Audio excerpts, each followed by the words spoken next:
artık yazmaktan. Var bir de yolu bunu anlatsam.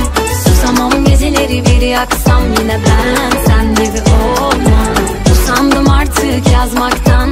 Var bir de yolu bunu anlatsam. Susamam geceleri bir yaksam. Yine ben sen gibi olmam. Sonra sonra gidiyoruz, yol bize dar.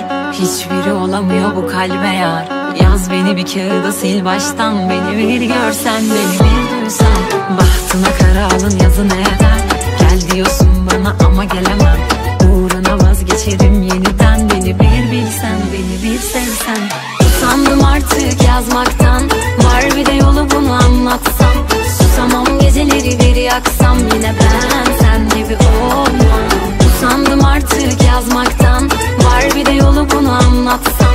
Susamam geceleri bir yaksam. Yine ben sen gibi olmam.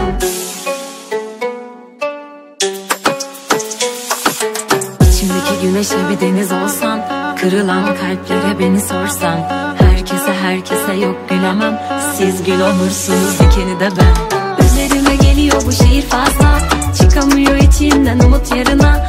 İsmini hecelerim gecelerde. Bir dilek ol bize düşüre. Usandım artık yazmaktan. Var bir de yolu bunu anlatsam. Susamam geceleri bir yaksam. Yine ben sen gibi olmam. Usandım artık yazmaktan. Var bir de yolu bunu anlatsam. Susamam geceleri bir yaksam. Yine ben